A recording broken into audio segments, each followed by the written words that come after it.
हाय, मेरा नाम है गरिमा और आप देख रहे हैं दी लल्लन टॉप। एक बार फिर शुरू है हमारा सोशल मीडिया की खबरों वाला प्रोग्राम जिसका नाम है socialist. Brought to you by Sharda University and Higher, where the software engineer meets the cool UI UX designer. The world comes together at Sharda University. सबसे पहले बात करते हैं आज के शो में क्या है खास। आरसीबी की विक्ट्री परेड में भगदड़, किस बात से बौखलाया इंटरनेट, बाघ के बच्चे को लोगों ने बचाया, वीडियो हुआ वायरल, बिना टैक्सी चलाए ही लाखों कमाता है ये ड्राइवर, और तत्काल टिकट बुक करने का क्या नियम बदला वो भी बताएंगे।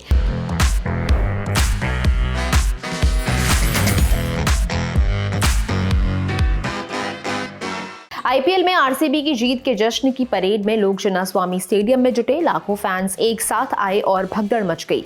11 लोगों की मौत और 33 लोगों के घायल होने की खबर है। ये फैंस थे, अपनी फेवरेट टीम के लिए चीयर करने पहुंचे थे। बस दिमाग में अपने फेवरेट क्रिकेटर को देखने का सपना रहा होगा। डराने वाले विजुअल्स सामने आए। भगदड़ के बाद लोगों की छूटी चप्पलें, रोना, परेशान होने के खूब वीडियो सोशल मीडिया पर चले। कुछ तस्वीरें तो इतनी भयंकर हैं जो हम आपको दिखा भी नहीं सकते हैं। ये तस्वीरें लोगों के जहन में सालों तक रहने वाली हैं। भगदड़ के बाद सोशल मीडिया पर कई लोगों ने बहुत सी चीजों पर सवाल खड़ा किया। आइए बताते हैं लोगों ने क्या क्या कहा। एक यूजर ने लिखा, अगर बेंगलुरु की पुलिस इस तरह लोगों को दौड़ा दौड़ा कर लाठीचार्ज नहीं करती तो शायद भगदड़ नहीं मचती, लेकिन बेंगलुरु पुलिस ने इतने बड़े पैमाने पर लाठीचार्ज करना शुरू कर दिया जिससे भगदड़ मची और कई लोग कुचलकर मर गए और स्टेडियम के अंदर जश्न होता रहा। एक और ट्वीट आया जिसमें लिखा था, जिनकी मौत हो जाती है वो कोई भी भाषा नहीं बोलते, वो कन्नड़ा, मराठी, हिंदी कोई भाषा नहीं बोलते, इसलिए उनकी मौत के बावजूद भी स्टेडियम में जश्न चलता रहा। एक और यूजर ने लिखा, मेरा बस एक ही सवाल है, क्या विराट कोहली या कोई भी क्रिकेटर आपको कुछ देगा? वो पैसे के लिए खेलता है, उसे पैसे मिलेंगे और वो विदेश चला जाएगा। आपके जाने के बाद आपके परिवार का क्या होगा? अब इस मानसिक गुलामी को बंद करो। एक और यूजर ने लिखा, चिन्नास्वामी स्टेडियम में हुई भगदड़ में लोग अपनी नफरत की रोटियां सेकने में लग गए। जिन्हें कोहली से नफरत है वो कोहली को इस भगदड़ का जिम्मेदार ठहरा रहे हैं।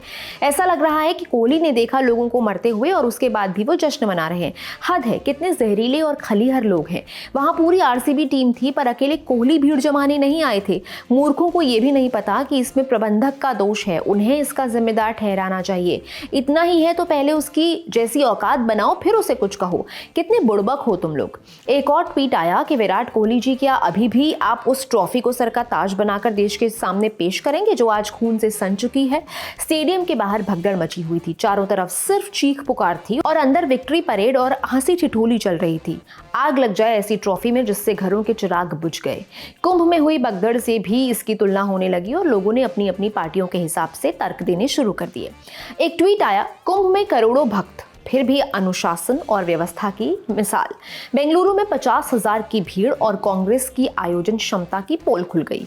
योगी जी को ज्ञान देने वाले खुद अव्यवस्था के प्रतीक बन गए। लोग दम तोड़ते रहे और अंदर कांग्रेस ने जश्न मनाया। ये है असली संवेदनहीनता।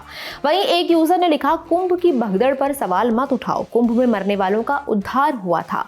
हाँ, लेकिन बेंगलुरु की घटना पर सवाल उठाना जायज है, वहां कोई धार्मिक कार्यक्रम नहीं था। ये बात एक भक्त बोल रहा था। क्या लॉजिक है, गजब। इस अप्रिय घटना के बाद रॉयल चैलेंजर्स बेंगलुरु और विराट कोहली की तरफ से स्टेटमेंट भी आया। आरसीबी ने बेंगलुरु में टीम के स्वागत के लिए जुटी भीड़ के दौरान हुई दुखद घटनाओं पर गहरा दुख जताया है। उन्होंने मृतकों के परिवारों के प्रति संवेदना प्रकट की और बताया कि हालात की जानकारी मिलते ही उन्होंने अपना कार्यक्रम तुरंत बदला और प्रशासन के निर्देशों का पालन किया। साथ ही सभी समर्थकों से सुरक्षित रहने की अपील की। विराट ने भी इस स्टेटमेंट को रीशेयर किया। लोगों ने ट्वीट कर लिखा कि बेंगलुरु पुलिस ने सुबह 11 बजे विक्ट्री परेड की अनुमति देने से इनकार कर दिया था क्योंकि उन्हें पता था कि स्टेडियम भीड़ भाड़ वाले इलाके में है। आरसीबी का ट्विटर हैंडल शाम 5 बजे तक विजय परेड के बारे में पोस्ट कर रहा था। एक यूजर ने कहा, ये क्रिकेटर करोड़ों कमा रहे हैं, इनके लिए अपनी कीमती जिंदगी खत्म मत करो। लोगों ने एक्सट्रीम में जाकर ये तक कह दिया कि अगर आपके पास पर्याप्त पैसा है तो इस देश को छोड़ दो। विराट कोहली जैसे बुद्धिमान लोग यही कर रहे हैं। यहाँ जीवन का कोई मूल्य नहीं है। आज शाम आरसीबी का एक पोस्ट आया और इसमें लिखा था, बेंगलुरु की घटना से आरसीबी परिवार बेहद आहत है। मृतकों के परिवारों को 10-10 लाख रुपए की सहायता दी जाएगी और घायलों के लिए आरसीबी केयर्स फंड बनाया जा रहा है।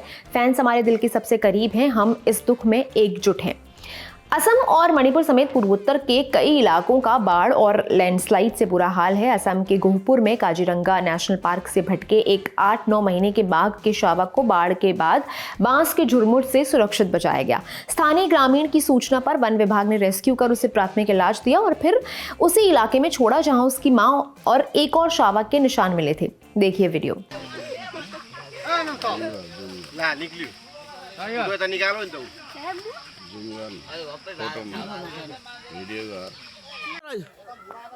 Ya le raja.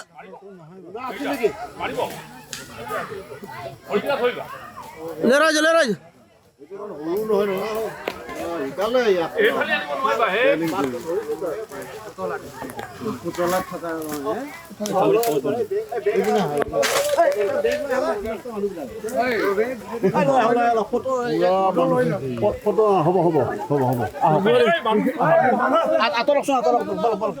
अब आपको दिखाते हैं कि क्यों कहते हैं India is not for beginners. Mumbai में एक ऑटो ड्राइवर ने ऐसा तरीका निकाला है जिससे वो बिना ऑटो चलाए हर महीने 5 से 8 लाख रुपए तक कमा रहा है। लेंसकार्ट के प्रोडक्ट लीडर राहुल रूपानी ने लिंक्डइन पर यह किस्सा शेयर किया। दरअसल राहुल जब यूएस वीजा इंटरव्यू के लिए पहुंचे तो उन्हें पता चला कि बैग लेकर अंदर जाना मना है और वहां कोई लॉकर भी नहीं था। तभी एक ऑटो ड्राइवर ने 1000 रुपए लेकर उनका बैग सुरक्षित रखने का ऑफर दिया। वो ड्राइवर हर दिन ऐसे कई लोगों का सामान रखता है और रोज 20 से 30 हजार रुपए तक कमा लेता है। ये कहानी दिखाती है कि जुगाड़ और सही मौके की समझ से कैसे कोई नया रास्ता निकाला जा सकता है। अगर आप ऑनलाइन ट्रेन की टिकट बुक करते हैं तो एक अपडेट जान लीजिए। रेल मंत्री अश्विनी वैष्णव ने बताया कि जल्द ही रेलवे में टिकट बुकिंग के टाइम ई आधार से तुरंत पहचान करनी पड़ेगी। मतलब जब भी आप तत्काल टिकट बुक करोगे तो अपना आधार लिंक करके ओटीपी से वेरीफाई करना होगा। इससे क्या होगा कि टिकट की कालाबाजारी या गलत तरीके से टिकट लेने वाले लोग नहीं चल पाएंगे। असली यात्रियों को आसानी से और सही टाइम पर टिकट मिल जाएगी। एजेंट्स और मनमाना पैसा मांगने वालों पर भी रोक लगेगी। हालांकि कुछ लोगों को ओटीपी आने में दिक्कत होने या सिस्टम स्लो होने की बात सामने रखी उन लोगों ने, लेकिन रेलवे इसे ठीक करने की कोशिश कर रहा है ताकि सबको आसानी हो। जैसे एक यूजर ने लिखा, ये फैसला तो सही है लेकिन पूरा कामयाब नहीं होगा। जो करप्ट टिकट बुकिंग वाले लोग हैं वो फिर भी अपने तरीके ढूंढ ही लेंगे। इसकी बजाय ये करना चाहिए कि हर बुकिंग सेंटर का डेटा चेक किया जाए और अगर कहीं एक साथ हजारों टिकट बुक हो रहे हो उस पर नजर रखी जाए। एक यूजर ने चिंता जताई कि इसका मतलब है कि तत्काल टिकट आम जन से बहुत दूर रहेगा। एक और रिप्लाई आया कि तत्काल में लॉगिन करना तो पहले से ही एक बहुत बड़ा झंझट था, अब उस पर आधार ओटीपी का भी इंतजार करना पड़ेगा। मतलब सच कहूं तो अब तो टिकट बुक करना और भी मुश्किल हो जाएगा। आपको क्या लगता है, ये आधार ओटीपी चीजें आसान करेंगी या मुश्किल? हमें कमेंट करके बताइए। बाकी आज के शो में इतना ही, मिलते हैं कल। और जाते जाते एक जरूरी सूचना, हमारे guest in the news room में अगले मेहमान हैं आमिर खान। अगर आप इस GITN का हिस्सा बनना चाहते हैं तो डिस्क्रिप्शन में दी हुई लिंक पर क्लिक करके अपनी डिटेल्स भेज दीजिए। ये GITN इस रविवार यानी कि 8 जून को शूट होना है। आज के सोशलिस्ट में इतना ही। मैं गरिमा, दीजिए इजाजत। अब मुलाकात होगी कल। अपना खूब ध्यान रखिए और देखते रहिए दिल लल्लन टॉप। शुक्रिया।